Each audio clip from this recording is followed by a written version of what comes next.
हमने ये formula develop किया था कि V is equal to I R होता है। यहाँ पर R क्या है? R होता है constant of proportionality and we call it resistance of the material. उस पर्टिकुलर वायर का रेजिस्टेंस बोलते हैं। ठीक है रुषा, बात समझ में आ रही है? अब इस रेजिस्टेंस के ऊपर बात करनी है, यहीं से स्टार्ट करते हैं। ये जो वर्ड रेजिस्टेंस है ये भी आपने शायद सुना हो, पहले घड़ी में लिखा हुआ होता है कुछ, घड़ियाँ तो सब पहनी होगी, उसमें पीछे क्या लिखा होता है? वाटर रेजिस्टेंस है। अब वो आज तक समझ में नहीं आया क्यों लिखा रहा है? अच्छा, जो आपकी घड़ियाँ होती हैं वाटर रेजिस्टेंट का मतलब होता है बेटा, ऐसे घड़ी के हिसाब से पहले घड़ी को ही समझ लेते हैं। अगर उसकी बॉडी इस तरह से डिज़ाइन की गई है कि वो पानी अंदर जाने से रोक ले, ठीक, उसको अपोज करे, कहीं से वैसे वाटर एंटर कर जाए वो बात अलग है, लीकेज वगैरह हो, बाकी उसकी कोशिश ये रहेगी बॉडी के डिज़ाइन की कि वो हर हाल में उसके अंदर पानी एंटर करने से रोकेगा। ठीक, इसीलिए उसको बोलते हैं वाटर रेजिस्टेंट। मतलब यहाँ से समझ में आया, रेजिस्टेंस का मतलब होता है अपोजिशन, किसी चीज़ को अपोज करना। वहाँ पर वाटर को अपोज कर रहा है, यहाँ पर किस चीज़ को? यहाँ पर ये अपोज करेगा करंट को।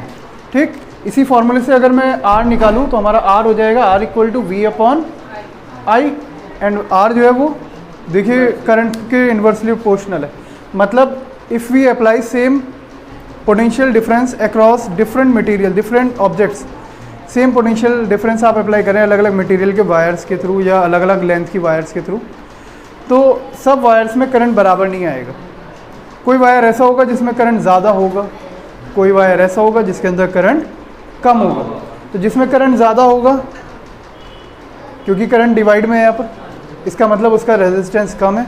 और जिसके थ्रू करंट कम होगा, क्योंकि डिवाइड में, तो डिवाइड में जितना कम आंसर उतना ज़्यादा, उसका रेजिस्टेंस ज़्यादा होगा। तो कुल मिलाकर ये जो रेजिस्टेंस है इसका मतलब है opposition, and opposition offer to what? Current.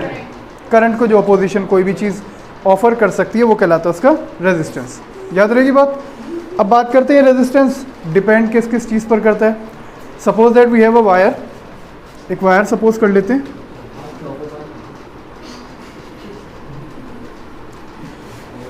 इस वायर की length L and cross section area A।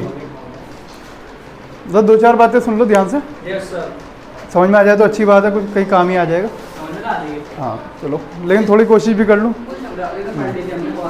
पहले ही पढ़ रखा है। चलो एक बार हल्का सा डिस्कस कर लेते हैं, भले चौथी क्लास में पढ़ चुके हो तुम, फिर भी अगर हमारे पास ये एक मेटेलिक वायर है जिसकी लेंथ हमने ली है L और क्रॉस सेक्शन एरिया लिया है A, ठीक, तो जो रेजिस्टेंस होगा इस वायर का वो इसकी लेंथ पर भी डिपेंड करेगा और एरिया पर भी डिपेंड करेगा, है ना। किसी भी वायर का जो रेजिस्टेंस होता है it is directly proportional to the length of the wire and it is also inversely proportional to the cross section area of the wire. ठीक है, याद रहेगी इतनी बात।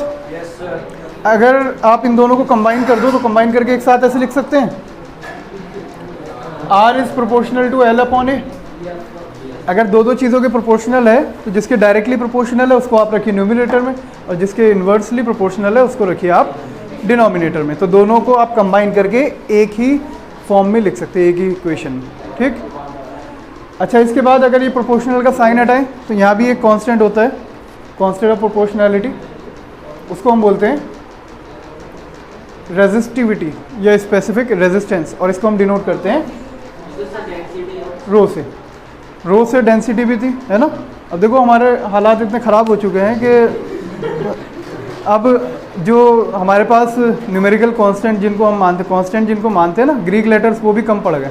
एक एक के सिर्फ बेचारे के दो वैल्यूज डाल रखी, वो डेंसिटी को भी डिनोट कर रहा है, वही चीज़ रेजिस्टिविटी को भी डिनोट कर रहा है। ठीक, ये भी हमें कम पड़ जाएंगे। खैर आगे बात करते हैं। R is equal to rho L upon A, ये रेजिस्टेंस आ गया। यहाँ पर ये रो है हमारा, पढ़ेंगे इसको, रो ग्रीक लेटर है, जैसे अल्फ़ा बीटा गामा उसी की फैमिली से ये आया है रो। ठीक, और इसका नाम है रेजिस्टिविटी, और कभी कभी प्यार से स्पेसिफिक रेजिस्टेंस। याद रहेगा, रेजिस्टिविटी और specific resistance. And this constant depends upon the material, material कितना अच्छा है उस पर डिपेंड करेगा। ठीक है, याद रहेगा भाई? सही। तो हंस हंस के कुर्सी मत तोड़ दियो भाई, मुझे तेरी फिक्र नहीं, अपनी कुर्सी की फिक्र। जब इतना भारी वजन जब हिलेगा कुर्सी पे रख के तो गलत आदमी के सोबत में बैठ रहा तू। खैर आगे चलते हैं, 2-4 बातें और सुन लो।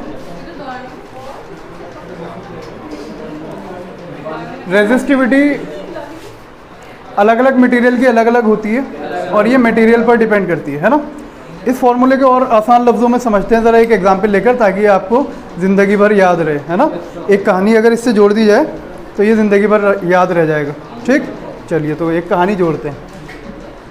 रेजिस्टेंस का मतलब होता है दिक्कत या परेशानी। किसको दिक्कत परेशानी हो रही है यहाँ पर? करंट को। मान लीजिए आपको भी कहीं जाना है, कोई सफ़र तय करना है, ठीक, किसी लंबे सफ़र पर जाना है, कहीं भी जाना है। खैर बहरहाल एक प्लेस से, अपने घर से आप कहीं अगर जाना चाह रहे हैं दूसरी जगह पर, तो आपके जो सफ़र है उसकी परेशानियाँ किन किन फैक्टर्स पर डिपेंड करेंगी।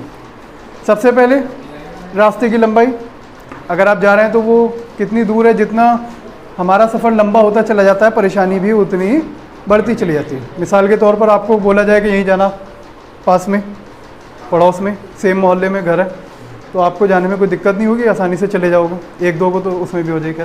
लेकिन अगर मैं कहूँ कि भाई अभी जाना है वहाँ, कहाँ, बिजनौर, या बिजनौर से आगे फिर मीरापुर या मुजफ्फरनगर, तो ये थोड़े लॉन्ग डिस्टेंस के हैं। दिल्ली जाना है तो और ज़्यादा परेशानी हो जाएगी, सोचना पड़ेगा, जितना दूर होगा उतनी प्रिपरेशन करके चलनी पड़ेगी, है ना। तो हमारी वही दिक्कत। चलेंगे अभी बैठ के चलेंगे गूगल मैप से। दूसरी चीज़ है area of cross section. Area of cross section को आप ऐसे सपोज कर सकते हैं, जैसे एक तो होती है रास्ते की लंबाई, एक होती है रास्ते की चौड़ाई। वायर जितना मोटा होगा करंट को पास होने के लिए उतना ही ज़्यादा स्पेस मिल जाएगा, एरिया, है ना। आप अगर कहीं जा रहे हो और जाने के लिए आपके पास 2 रास्ते हैं, ठीक है कार्तिक, एक रास्ता बहुत पतला है और एक रास्ता अच्छा खासा ब्रॉड बड़ा हाईवे बना हुआ है, तो आप जो है वो बड़ा हाईवे को चूज़ करोगे। क्यों? क्योंकि उस पर आपको ट्रैफिक जैम नहीं मिलेगा। पतले रास्तों पर परेशानी ज़्यादा होती है, और जो चौड़े रास्ते होते हैं जिनका एरिया ऑफ क्रॉस सेक्शन ज़्यादा होगा उतनी परेशानी कम हो जाएगी। इसीलिए रेजिस्टेंस जो है वो एरिया ऑफ क्रॉस सेक्शन के इन्वर्सली प्रोपोर्शनल होता है। याद रहेगा, इसके थिकनेस के इन्वर्सली प्रोपोर्शनल एंड लेंथ के डायरेक्टली प्रोपोर्शनल। जितनी लेंथ बढ़ेगी परेशानी बढ़ेगी, एरिया बढ़ेगा परेशानी कम हो जाएगी। थर्ड फैक्टर जो है वो है रेजिस्टिविटी, रो। ये मटेरियल पर डिपेंड करता है।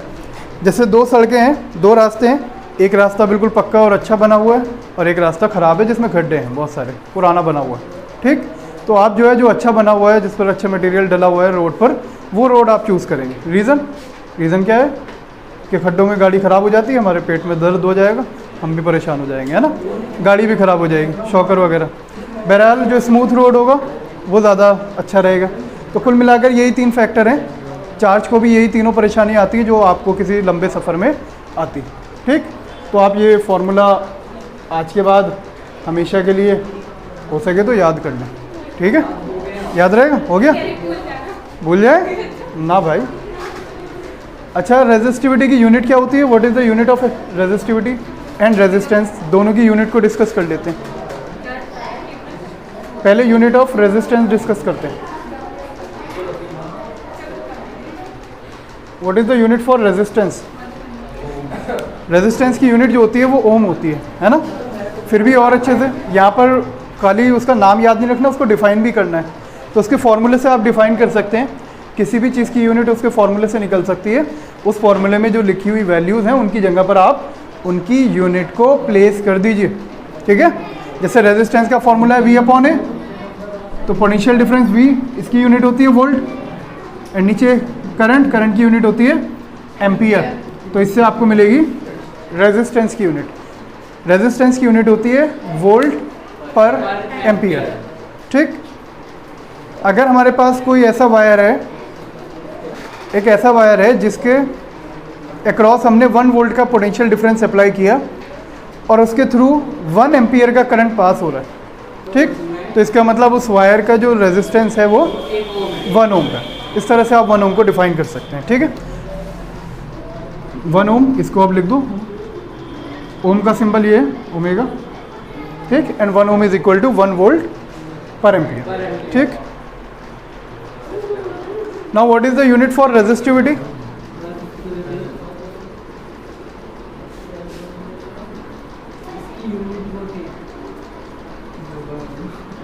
What is the unit for resistivity? You can find out the unit for resistivity with the help of this formula.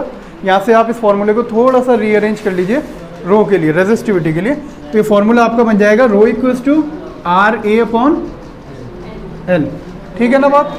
अब यहाँ पर आप क्या कीजिए, जितनी भी वैल्यूज़ हैं इनकी जगह पर इनकी यूनिट पुट कर दीजिए, ठीक। तो रो आर रेजिस्टेंस की हो जाएगी ओम, ये metre square upon metre, length की यूनिट मीटर, मीटर से 1 मीटर कट जाएगा तो ओम मीटर आ जाएगी यूनिट, ठीक। दोनों ही गलत हो गए, जाने क्या क्या बोलते हैं, ठीक है, याद रहेगा। रेजिस्टिविटी की यूनिट है ओम मीटर, रेजिस्टिविटी की यूनिट है ओम मीटर। ये बात ऐसे याद रखना, शाबाश। देखिए आपने अभी जो पढ़ा फॉर्मूला, एक तो आपने ओम्स लॉ पढ़ लिया, इसके अलावा आपने रेजिस्टेंस पढ़ लिया, ठीक, रेजिस्टिविटी पढ़ लिया। अब हम Ohm's law in vector form drive करने की कोशिश करेंगे, ठीक है। ओम्स लॉ जो जिस फॉर्म में आप लोगों ने पढ़ा है V is equal to I R, इसको ज़रा गौर से देखो और इसके अंदर रखे हुए एक एक टर्म, एक एक वर्ड को देखो। ये जो V है इसको बोलते हैं potential difference and it is a scalar quantity. After that equal, equal का तो कुछ हिसाब नहीं। आगे चलो, I current, current it is also a scalar quantity and R is resistance, it is also a scalar quantity. Current के पास direction तो होती है। फिर करंट एक स्केलर क्वांटिटी है, वेक्टर नहीं है। मतलब ये है, देखो फ़र्क समझ लो, छोटी सी बात है। 2 एम्पियर का करंट ऊपर की साइड जा रहा है और 2 एम्पियर का करंट इस साइड जा रहा है, ठीक। आप तो कहोगे डायरेक्शन है इसके पास। वेक्टर पहचानने के लिए इतना समझ लो, अगर डायरेक्शन बदलने से कोई फ़र्क नहीं पड़ा इस करंट में और इस करंट में, दोनों करंट सेम है, तो ये कहलाएगी स्केलर क्वांटिटी। अदरवाइज़ आप तो स्पीड के पास भी डायरेक्शन बता दोगे और आप डिस्टेंस के पास भी डायरेक्शन बता दो, क्योंकि डिस्टेंस भी किसी डायरेक्शन में चला जाता। लेकिन एक्चुअल में बात यह है कि अगर डिस्टेंस किसी भी डायरेक्शन में चला जाए, 5 मीटर आप कहीं को भी चल दिए, चाहे इधर को चाहे इधर को, वो सब बराबर होगा। लेकिन डिस्प्लेसमेंट में आपको अगर डायरेक्शन डिफाइन करनी पड़ रही है तो 5 मीटर इस साइड चले वो एक डिफरेंट चीज़ है और 5 मीटर इस साइड चले वो डिफरेंट चीज़ है। करंट में इस चीज़ का कोई फ़र्क नहीं पड़ता कि करंट इधर को है उधर को है, वो तो वायर जैसे आप घुमा दोगे गोल गोल घूम जाएगा, सीधा हो जाएगा। इधर रख देंगे इधर को चला जाएगा, वर्टिकल रखेंगे ऊपर को चला जाएगा, बट सारे करंट बराबर होंगे। याद रहेगी ये सारी बात। तो करंट एक स्केलर क्वांटिटी है, बट एक नई क्वांटिटी हम जो डिफाइन करने वाले हैं वो करंट डेंसिटी, जिसको हम J से डिनोट करते हैं। ये एक वेक्टर क्वांटिटी है और इसका मतलब होता है करंट क्रॉसिंग पर यूनिट एरिया, ठीक। अगर आप एक एरिया ले लेते हैं और एरिया एक वेक्टर क्वांटिटी है और उस एरिया से कितना करंट पास हो रहा है पर यूनिट एरिया, ठीक, परपेंडिकुलर डायरेक्शन में, उसको हम बोलेंगे करंट डेंसिटी। याद रहेगा। मतलब मैथमेटिकली अगर इसको लिखा जाए जो मैंने बोला है तो आप इसको ऐसे लिख सकते हैं, J equals to I upon A, ठीक। कितना करंट पर यूनिट एरिया किसी क्रॉस सेक्शन एरिया को क्रॉस कर रहा है, पास कर रहा है, वो कहलाएगी उस एरिया की करंट डेंसिटी। और इसको हम किससे डिनोट करते हैं? J से। याद रहेगा। इसकी यूनिट होती है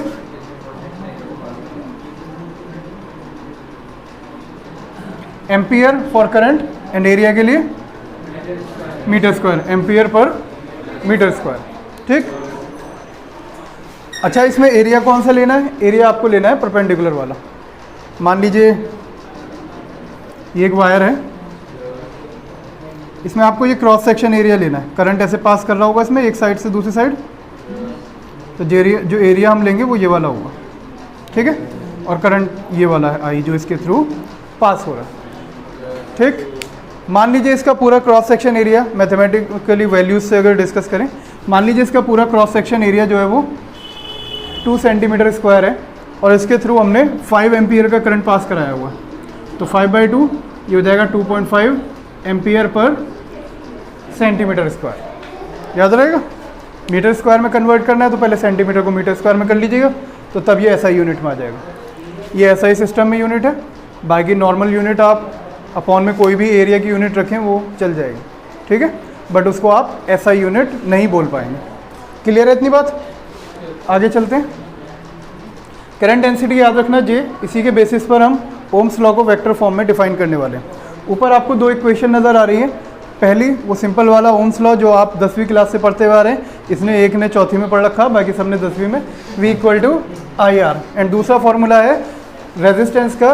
रेजिस्टेंस 3 फैक्टर पर डिपेंड करता है, R = ρl/A। Now we are going to put the value of resistance from equation number 2 into equation number 1।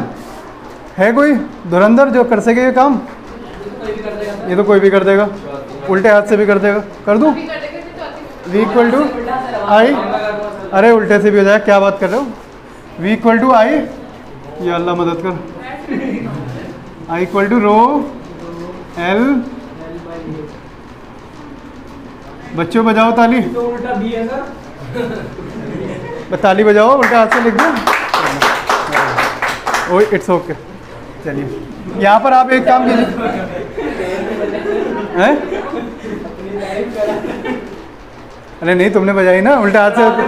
अच्छा मैंने बजवाई, चलो कोई बात नहीं। I/A, इसको एक साथ कर लेते हैं। ये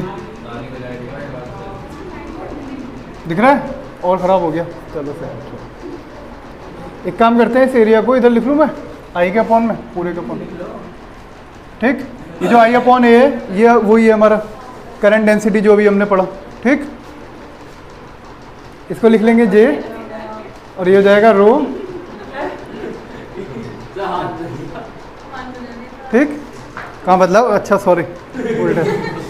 J ρl ये हो जाएगा, L उधर ले जाओ तो ये हो जाएगा V/L। अरे यार तुम मजाक समझ रहे हो, उल्टे हाथ से भी मैं लिख लेता हूँ। शर्त लग गई थी एक बार और मैं जीत गया था। V/L क्या होता है? V/L बे यार, V/L इलेक्ट्रिक फील्ड और उसके वोल्टेज के बीच में रिलेशन पड़ा था ना, = V/L। ये पुट कर दो यहाँ पर V/L की जगह पर इलेक्ट्रिक फील्ड, ये हो जाएगा रो J। या फिर अगर इसको फॉर्मूले को थोड़ा सा इंटरचेंज कर दो तो हो जाएगा J = रो उधर ले जाएंगे 1/ρ E और 1/ρ ये है रेसिप्रोकल ऑफ रेजिस्टिविटी। जानते हो उसको? इसको बोलते हैं हम प्यार से, अबे यार कंप्रेसिबिलिटी, बस जाओ चले जाओ। इसको बोलते हैं हम कंडक्टिविटी, ठीक है। और इसको डिनोट करते हैं हम सिग्मा से, तो इसकी जगह पर सिग्मा पुट कर देते हैं तो हो जाएगा J = sigma E। And you all know that J is a vector quantity, also electric field is a vector quantity. Now we have rearranged our Ohm's law in terms of some vector quantities, therefore we call it Ohm's law in vector form. बात समझ में आई कि नहीं आई? आ गई ना? चलो रोक दे भैया इसको। नाउ हेयर ये याद रखना, J जो है आपकी करंट डेंसिटी है, लिख देता हूँ नीचे ताकि कभी याददाश्त कमज़ोर हो तो देखकर याद आ जाए। Sigma = 1/ρ reciprocal of resistivity and we call it conductivity.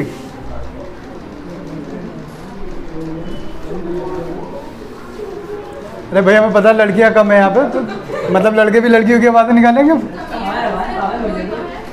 हाँ कम है ना, तो लड़के जो है वो ये शो करना चाह रहे हैं लड़कियां बराबर की। ई electric field,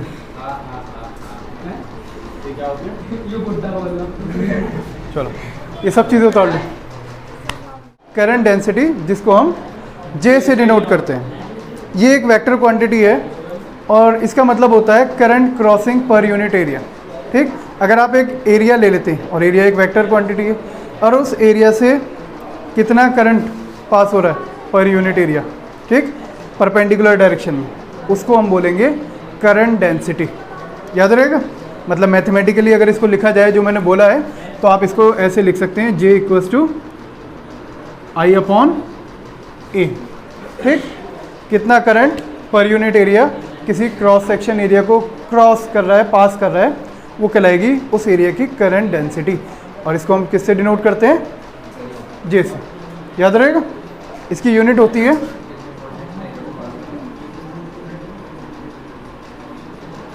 ampere for current, and area के लिए metre square, ampere per metre square. ठीक, अच्छा इसमें एरिया कौन सा लेना है? एरिया आपको लेना है परपेंडिकुलर वाला। मान लीजिए ये एक वायर है, इसमें आपको ये क्रॉस सेक्शन एरिया लेना है, करंट ऐसे पास कर रहा होगा इसमें एक साइड से दूसरी साइड, तो जो एरिया हम लेंगे वो ये वाला होगा। ठीक है, और करंट ये वाला है आई जो इसके थ्रू पास हो रहा है।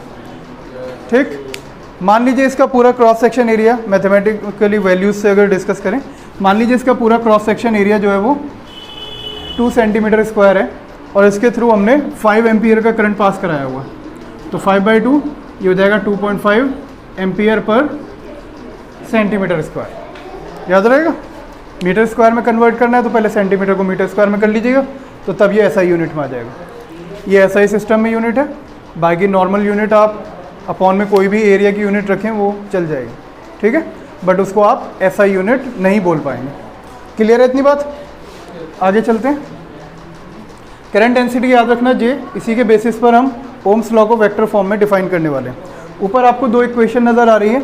पहली वो सिंपल वाला ओम्स लॉ जो आप 10वीं क्लास से पढ़ते हुए आ रहे हैं, इसने एक ने चौथी में पढ़ रखा, बाकी सबने 10वीं में, V = IR। एंड दूसरा फॉर्मूला है रेजिस्टेंस का, रेजिस्टेंस 3 फैक्टर पर डिपेंड करता है, R = ρl/A। Now we are going to put the value of resistance from equation number 2 into equation number 1। है कोई धुरंधर जो कर सके ये काम? ये तो कोई भी कर देगा, उल्टे हाथ से भी कर देगा। कर दूं? V = I, अरे उल्टे से भी हो जाए, क्या बात कर रहे हो? V = I, या अल्लाह मदद कर, I = ρl। बच्चों बजाओ ताली, तो उल्टा बी है सर। ताली बजाओ, उल्टा हाथ से लिख दो। Oh it's okay. चलिए यहाँ पर आप एक काम कीजिए, हैं? अरे नहीं, तुमने बजाई ना उल्टा हाथ से। अच्छा मैंने बजवाई, चलो कोई बात नहीं। I/A, इसको एक साथ कर लेते हैं। ये दिख रहा है? और ख़राब हो गया, चलो फिर एक काम करते हैं, इस एरिया को इधर लिख लूँ मैं, I के अपॉन में, पूरे के अपॉन। ठीक, ये जो I/A है ये वही है हमारा करंट डेंसिटी जो अभी हमने पढ़ा। ठीक, इसको लिख लेंगे J, और ये हो जाएगा रो। ठीक, कहाँ बदलाव? अच्छा सॉरी, उल्टा। J ρl, ये हो जाएगा, L उधर ले जाओ तो ये हो जाएगा V/L। अरे यार तुम मजाक समझ रहे हो, उल्टे हाथ से भी मैं लिख लेता हूँ। शर्त लग गई थी एक बार और मैं जीत गया था। V/L क्या होता है? V/L बे यार, V/L इलेक्ट्रिक फील्ड और उसके वोल्टेज के बीच में रिलेशन पड़ा था ना, = V/L। ये पुट कर दो यहाँ पर, V/L की जगह पर इलेक्ट्रिक फील्ड, ये हो जाएगा रो J। या फिर अगर इसको फॉर्मूले को थोड़ा सा इंटरचेंज कर दो तो हो जाएगा J = रो, उधर ले जाएंगे 1/ρ E, और 1/ρ ये है रेसिप्रोकल ऑफ रेजिस्टिविटी। जानते हो उसको? इसको बोलते हैं हम प्यार से, अबे यार कंप्रेसिबिलिटी, बस जाओ चले जाओ। इसको बोलते हैं हम कंडक्टिविटी। ठीक है, और इसको डिनोट करते हैं हम सिग्मा से, तो इसकी जगह पर सिग्मा पुट कर देते हैं तो हो जाएगा J = sigma E।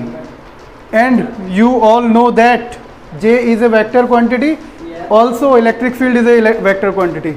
Now we have rearranged our Ohm's law in terms of some vector quantities, therefore we call it Ohm's law in vector form. Now here ये याद रखना, J जो है आपकी करंट डेंसिटी है, लिख देता हूँ नीचे ताकि कभी याददाश्त कमज़ोर हो तो देखकर याद आ जाए।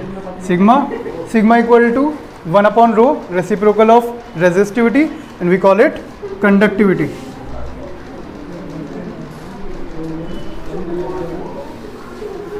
अरे भैया हमें पता लड़कियां कम है यहाँ पे, तो मतलब लड़के भी लड़कियों की आवाज़ें निकालेंगे। हाँ कम है ना, तो लड़के जो है वो ये शो करना चाह रहे हैं लड़कियां बराबर की। ई इलेक्ट्रिक फील्ड।